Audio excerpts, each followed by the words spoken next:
Hello friends, good morning to all of you. आज के कुछ इंपॉर्टेंट करंट अफेयर्स को देखते हैं। स्टार्ट करते हैं।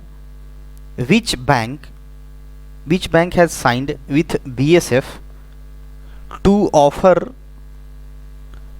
Special benefits through CAPSP scheme. कह रहे हैं कि सीएपीएसपी योजना के माध्यम से विशेष लाभ प्रदान करने के लिए किस बैंक ने बीएसएफ के साथ हस्ताक्षर किए हैं। आंसर हमारा क्या होगा? एसबीआई ने ऐसा किया है। एसबीआई ने क्या किया है? बीएसएफ जो बॉर्डर सिक्योरिटी फोर्स होता है उसके साथ इन्होंने एमओयू साइन किया है ताकि जो बीएसएफ के जो पर्सोनेल हैं, जो स्टाफ हैं, उनको क्या दिया जा सके, स्पेशल बेनिफिट्स प्रोवाइड कराया जा सके इस स्कीम के तहत। इसका फुल फॉर्म क्या होता है? Central arm police salary package. इस स्कीम के तहत बीएसएफ के जो पर्सोनेल हैं उनको एक स्पेशल बेनिफिट्स प्रोवाइड कराया जाएगा एसबीआई के माध्यम से। एक इसमें क्या, इस एमओयू में एक क्या शामिल है? सबसे इम्पॉर्टेंट बात यह है कि जो बीएसएफ के जो पर्सोनेल है, जो डिसीज्ड हो गए, डिसीज करने का मतलब जो शहीद हो गए हैं, उनका देहांत हो गया है ड्यूटी के टाइम, तो उनके जो बच्चे हैं उनके जो शिक्षा का जो खर्च होगा, एजुकेशन का जो एक्सपेंसेज होगा, या फिर उनकी कोई बेटी है उनकी अगर मैरिज की बात करनी है तो मैरिज को लेकर के जितनी सारी एक्सपेंसेज जो खर्च होगा ये इस स्कीम के तहत एसबीआई के द्वारा इसको प्रोवाइड कराया जाएगा जो बीएसएफ के पर्सनल जो डिसीज्ड हो चुके हैं। तो काफ़ी इंपॉर्टेंट है ये। और दूसरी रही बात कि जो पर्सनल रिटायर्ड हो गए हैं, जो स्टाफ मेंबर रिटायर्ड हो गए हैं, उनको क्या बैंक ये क्या प्रोवाइड कराएगा? एक पर्सनल एक्सीडेंटल इंश्योरेंस ये एसबीआई के द्वारा उनको प्रोवाइड कराया जाएगा। Also offers zero balance saving bank account, और एक जीरो बैलेंस का एक सेविंग अकाउंट भी उनको ऑफर करा जाएगा विथ कॉम्प्लीमेंट्री बेनिफिट्स। उसमें कुछ बेनिफिट्स भी होगा and waves of service charges, और सर्विस चार्ज को लेकर के वहाँ पे कुछ छूट दी जाएगी। तो हमारे लिए इम्पॉर्टेंट न्यूज़ ये है, एसबीआई ने बीएसएफ के साथ एक एमओयू साइन किया है। किस योजना के तहत? सीएपीएसपी योजना के तहत, central arm police salary package के तहत, जिसमें बीएसएफ के पर्सनल को स्पेशल बेनिफिट्स प्रोवाइड कराया जाएगा। नेक्स्ट है हमारा, who has been appointed as India's new foreign secretary. Bharat के नए विदेश सचिव के रूप में किसे नियुक्त किया गया है? आंसर हमारा बनेगा विनय मोहन क्वात्रा। इनको बनाया गया क्या? नया विदेश सचिव इनको बनाया गया है। ये जो अपॉइंटमेंट्स कमेटी ऑफ कैबिनेट है इन्होंने अप्रूव्ड किया है इनके नेम को, विनय मोहन को नए फॉरेन सेक्रेटरी के तौर पे। और ये किसको रिप्लेस करेंगे? ये किसके जगह पे आ रहे हैं? हर्षवर्धन श्रृंगला के स्थान पे ये जगह लेंगे, क्योंकि ये हर्षवर्धन जी 30 अप्रैल 2022 को ये रिटायर्ड हो जाएंगे, तो इनके जगह पे विनय मोहन आ रहे हैं। ये जो विनय मोहन है क्वात्रा जी हैं, ये क्या है? इंडिया के एम्बेसडर रह चुके हैं फ्रांस के लिए। पीओ में जो प्राइम मिनिस्टर ऑफिस है पीओ में ज्वाइंट सेक्रेटरी के तौर पे रह चुके हैं, और करेंटली हाल में क्या, serving as India's innovate to Nepal. और हाल में ये क्या है, अभी भारत के तरफ से नेपाल में राजदूत हैं। तो नए विदेश सचिव के रूप में किसको बना लिया गया है? विनय मोहन क्वात्रा जी को बनाया गया है। नेक्स्ट है हमारा, HDFC bank adjudged as best performing bank in SHG linkage by DAY NRLM. एक स्कीम है डे एनआरएलएम। ये इसमें क्या होगा, सेल्फ हेल्प ग्रुप है जिसमें क्या है, ये एचडीएफसी ने क्या किया है, बेस्ट परफॉर्मिंग बैंक का यहाँ पे इसको अवार्ड दिया गया है।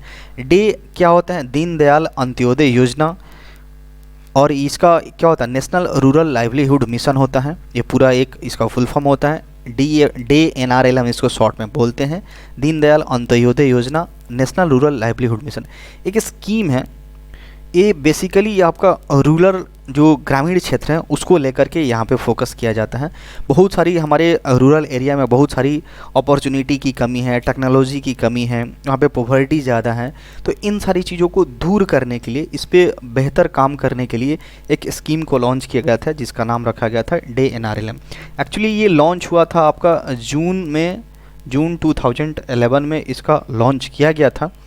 बट इसके पहले ये जो इसका नाम, इसके पहले इसका नाम क्या था? SGSY इसका नाम था स्वर्ण जयंती ग्राम स्वराज योजना इसका नाम था इसका। तो इसको रिप्लेस करके क्या किया गया था? 2011 में इसका नाम चेंज करके DAY NRLM कर दिया गया था। तो इसमें क्या किया है, इसमें काफ़ी बेहतर सपोर्ट करने के लिए, इस स्कीम को सपोर्ट करने के लिए एचडीएफसी बैंक को यहाँ पे बेस्ट बैंक परफॉर्मिंग का अवार्ड मिला हुआ है। अगर इसके कुछ इंपॉर्टेंट फैक्ट्स की बात की जाए, एचडीएफसी के बैंक की बात की जाए, तो इसका हेडक्वार्टर मुंबई में आता है। फाउंडेशन इसका कब हुआ था? अगस्त 1994 को हुआ था। सीईओ कौन है? शशिधर जगदीशन जी हैं। और चेयरमैन कौन है? अतनु चक्रवर्ती हैं। और इसका टैगलाइन क्या मिलता है? We understand your world. Next है हमारा, ये काफ़ी इंपॉर्टेंट एक न्यूज़ सामने आ रहा है। Tata group plans to launch Tata Neo. अभी आईपीएल का मैच चल रहा है, उसमें इतना काफ़ी ज़्यादा इसका एडवर्टीजमेंट करा जा रहा है टाटा के द्वारा। टाटा नियो एक क्या है? एक बहुत ही शानदार एक ऐप लॉन्च किया गया, एक पोर्टल है, एक प्लेटफॉर्म बोल सकते हैं, जहाँ पे एक न्यू ऐप है टाटा न्यू, और यूनिफाइड डिजिटल प्लेटफॉर्म है that connects several brands across the Tata world on April 7, 2022। इसका लॉन्चिंग कब किया जाएगा? लॉन्च कब किया जाएगा? 7 अप्रैल को इसका लॉन्च किया जाने वाला है। ये इसमें पूरे इंडिया में पूरे मतलब टाटा का जितना भी ब्रांड है, टाटा का जितना भी सर्विसेज है, लगभग हर फील्ड में अभी के टाइम में, मतलब एक सॉल्ट नमक से लेकर के एक सॉफ्टवेयर तक हर जगह इनका एक तरह से काफ़ी कैप्चर है इनका। तो टाटा का जितना सारा ब्रांड है उसका सारा का सारा आप एक प्लेटफॉर्म पे मिलेगा, एक ऐप के जरिए मिलेगा। सब कुछ आप खरीदारी कर सकते हैं, डेली लाइफ से रिलेटेड ग्रॉसरी हैं, इलेक्ट्रॉनिक्स हैं, फिनांस सॉल्यूशन है, फ्लाइट, हॉलीडेज़, अभी हाल ही में इन्होंने एयर इंडिया को ख़रीदा है, तो हॉलीडेज और बहुत सारी चीज़ें जो आप यहीं एक ही प्लेटफॉर्म से आराम से कर सकते हैं। जैसे अमेजोन से हम लोग, अमेजोन फ्लिपकार्ट हैं, तो ये क्या है, हर चीज़ वहाँ से हम लोग खरीद सकते हैं, लगभग हर चीज़। तो कुछ ऐसा ही यहाँ पे किया जाने वाला है। टाटा का फर्स्ट इंपॉर्टेंट बात की, टाटा का जितना सारा प्रोडक्ट्स हैं इस पर सब कुछ अवेलेबल होगा। अब कपड़ा खरीद सकते हैं, इलेक्ट्रॉनिक्स की चीज़ें खरीद सकते हैं, फ़्लाइट्स का टिकट बुक कर सकते हैं, तो बहुत सारी चीज़ें यहाँ पे करी जा रही हैं। तो ये टाटा न्यू के नाम से लॉन्च किया जाएगा टाटा ग्रुप का।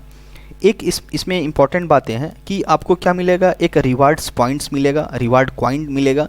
तो उस रिवार्ड कॉइन को क्या नाम दिया जाएगा? New coins. अब इसमें कंफ्यूज नहीं होना है कि ये कोई दूसरा कॉइन से, बिट कॉइन से, ऐसा कुछ नहीं है।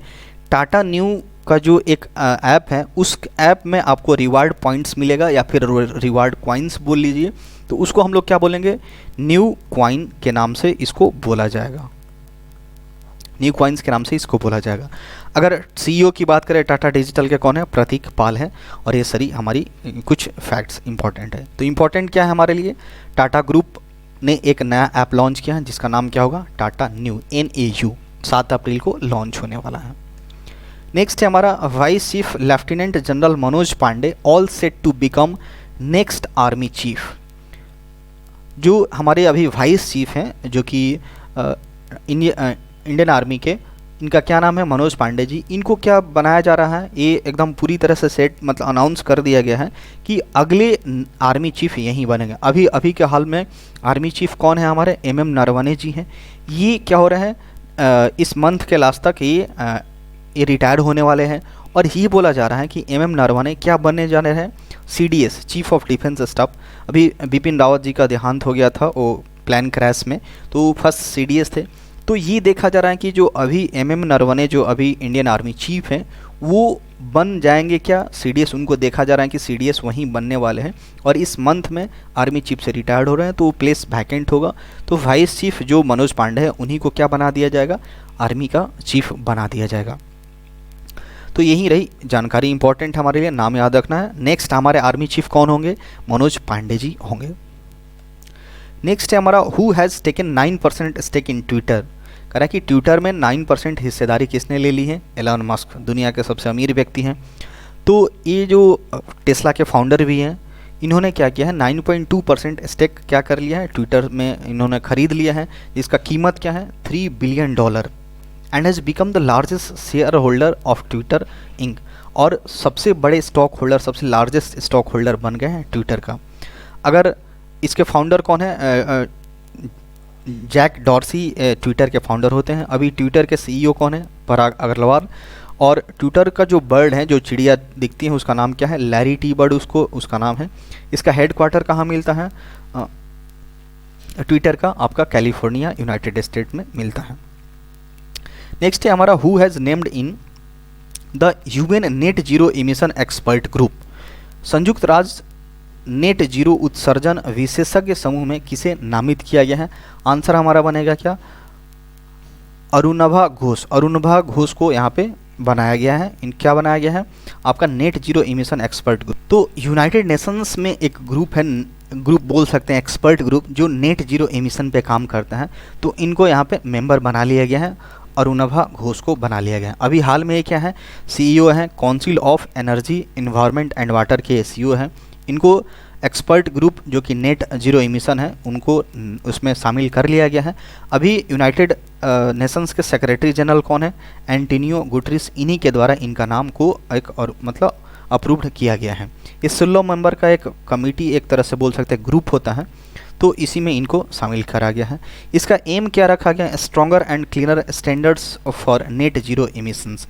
इसका यही है कि हमारा जो इन्वायरमेंट को कैसे बचाया जा सके, जितना कार्बन एमिशन हो रहा है उसको कैसे कम किया जा सके, तो यही इसका टारगेट रखा गया है।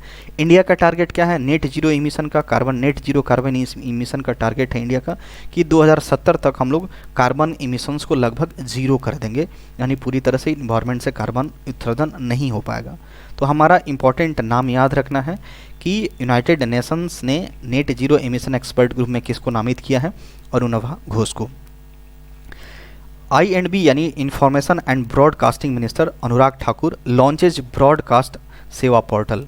ये हमारे इंफॉर्मेशन एंड ब्रॉडकास्टिंग मिनिस्ट्री हैं और ये स्पोर्ट्स मिनिस्टर भी यही हैं, हमारे खेल मंत्री भी यही हैं अनुराग ठाकुर जी। इन्होंने क्या लॉन्च किया है, ब्रॉडकास्ट सेवा पोर्टल। ब्रॉडकास्ट सेवा पोर्टल इन्होंने लॉन्च किया है। इसका एम क्या है कि जो हमारा ईज ऑफ डूइंग बिजनेस है, जो हमारा बिजनेस करने का तरीका है उसको कैसे इजी करा जा सके, बहुत सारी चीज़ें कॉम्प्लिकेटेड होती हैं उसको और कैसे आसान बनाया जा सके, इसका यही लक्ष्य रखा गया है। एक ऑनलाइन प्लेटफॉर्म होगा जो कि क्या प्रोवाइड करेगा, a single point facility for stakeholder to request required permission registration and license. जो भी स्टेक्स होल्डर हैं उनको बहुत सारी फैसिलिटी प्रोवाइड कराई जाएगी एक सिंगल प्लेटफॉर्म पे, एक सिंगल पोर्टल पे। तो ये हमारे बहुत सारी क्या करेगा, reduces turn around time of applications, जो बहुत सारे मैनुअली एप्लीकेशंस फिल करे जाते हैं, ह्यूमन इंटरफेस जो होता है, तो इन सारी चीज़ों से छुटकारा मिलेगा और हमारा ईज ऑफ डूइंग बिजनेस को यहाँ पे प्रमोट करा जाएगा। तो नाम क्या है इसका, ब्रॉडकास्ट सेवा पोर्टल। किसके द्वारा लॉन्च किया गया, Anurag Thakur, information and broadcasting minister हैं और स्पोर्ट्स मिनिस्टर भी यही देखते हैं। नेक्स्ट है हमारा national maritime day 2022 observed on April 25। जो हमारा नेशनल मैरीटाइम डे है कब मनाया गया है, 5 अप्रैल को मनाया गया है। ये हर साल 5 अप्रैल को मनाया जाता है। To mark the importance of maritime in global economy. हमारे ग्लोबल इकोनॉमी में एक मैरीटाइम सेक्टर का क्या इम्पोर्टेंस है, इसको लेकर के यहाँ पर मनाया जाता है। और हमारा एक जगह से दूसरे जगह ट्रांसपोर्टेशन की बात की जाए, एक जगह से दूसरे जगह जाने के लिए भी काफ़ी सेफ एंड साउंड अप्रोच है एक मैरीटाइम एक सेक्टर बोल सकते हैं। सीप बोट वगैरह की बात करें तो ये कितने एडिशन कितने नंबर का हम लोग मना सेलिब्रेट कर रहे हैं, 59th है नेशनल मैरीटाइम डे। इसका थीम क्या रहा, थीम आपका रहा है सस्टेनेबल शिपिंग बियॉन्ड कोविड-19। 59वां नेशनल मैरीटाइम डे है, इसका थीम है सस्टेनेबल शिपिंग बियॉन्ड कोविड-19। पहली दफ़ा कब मनाया गया था, आपका 5 अप्रैल 1964 को ये फर्स्ट टाइम सेलिब्रेट किया गया था नेशनल मैरीटाइम डे को। और 5 अप्रैल 1919 को एक शिप जिसका नाम क्या था, SS लॉयल्टी, जो कि कहाँ से कहाँ मतलब उसका गया था, मुंबई से लेकर के लंदन तक यहाँ पे गया था, जिसका नाम क्या है, SS लॉयल्टी। 5 अप्रैल 1919 को यहाँ पे सेंड करा गया था। हमको ये याद रखना है नेशनल मैरीटाइम डे कब मनाया जाता है, 5 अप्रैल को। नेक्स्ट है हमारा टाटा पावर रिन्यूएबल कमीशन 300 यानी 300 megawatt solar plant in Gujarat. Tata power renewable commission है, उन्होंने क्या किया है कि गुजरात में 300 मेगावाट पावर का सोलर प्लांट लगाने का इन्होंने एक अप्रूवल दिया हुआ है। तो कहाँ पे लग रहा है ये, ढोलेरा एक जगह है गुजरात में, वहीं पे कमीशन किया जाएगा। 300 मेगावाट का प्रोजेक्ट है। ये इंडिया का सबसे बड़ा single axis solar tracker system होगा। अगर बात करी जाए इसमें इसका जो कितनी कैपेसिटी होगी, 774 मिलियन यूनिट्स एनुअली, मतलब हर एक साल 774 मिलियन यूनिट्स ये जनरेट करेगा। और दूसरी रही बात कि 704340 मीट्रिक टन हर साल ये कार्बन एमिशन को कम करेगा। ये जो प्लांट लगाया जा रहा है, कितना इसका एरिया कवर कर रहा है, 1320 एकड़ के एरिया में इसका इंस्टॉलेशन किया जाएगा सोलर प्लांट का। और इसकी कैपेसिटी की बात की जाए, टाटा पावर की कैपेसिटी की बात की जाए तो सोलर के अकॉर्डिंग इन्होंने इतना सेटअप किया है और विंड के अकॉर्डिंग 932 मेगावाट इसके हैं। नेक्स्ट हमारा बुक से रिलेटेड है, अ न्यू बुक टाइटल, जिसका नाम क्या है, queen of fire. Queen of fire एक बुक नया लिखा गया है, किसके द्वारा लिखा गया है, देविका रंगाचारी के द्वारा यहाँ पे इस बुक को लिखा गया है। ये जो बुक है ये किस पे बेस्ड है, ये पूरी तरह से हमारी जो झांसी की रानी है, story of Rani Lakshmibai of Jhansi, उन पे पूरी तरह से ये कहानी लिखी गई है। कैसे वो एक रानी बनी, सोल्जर बनी, स्टेट्समैन बनी थी, इसकी पूरी की पूरी उनकी बायोग्राफी यहाँ पे दिया गया है। एक क्वीन कैसे एक विडो हो करके एक किंगडम संभाली, तो इन सारी चीज़ों को लेकर के इसमें दिखाया गया है। ये क्या है, देविका रंगाचारी क्या हिस्टोरियन है, जो कि who has conducted post doctoral research on gender in early medieval Indian history, historian भी है और ऑथर भी हैं। नाम क्या है इनका, देविका रंगाचारी। बुक का क्या नाम होगा, क्वीन ऑफ फायर। किसकी बायोग्राफी है, एक तरह से देखा जाए तो रानी लक्ष्मीबाई की है। नेक्स्ट है ऑबिचुअरी से रिलेटेड है, Pulitzer prize winner American poet, एक अमेरिकन पोएट हैं जिनका नाम क्या है, रिचर्ड हॉवर्ड, जो पुलित्जर प्राइज जीत चुके थे, उनका हाल ही में देहांत हो गया है। 92 ईयर्स की एज में इनका निधन हो गया है। ये अमेरिका के हैं और इन्होंने कब जीता था, इन्होंने पुलित्जर प्राइज 1970 में इनको मिला हुआ था and was a national book award finalist in 2008 में ये नेशनल बुक अवार्ड के फाइनलिस्ट में भी रह चुके थे। और इनका एक बुक था क्या, लेस फ्लेवरस डू मैल करके है, जिन्होंने क्या जीता था, नेशनल बुक अवार्ड जीता था 1983 ईस्वी में। तो ये हमारे ऑबिचुअरी से रिलेटेड है। That's all for today.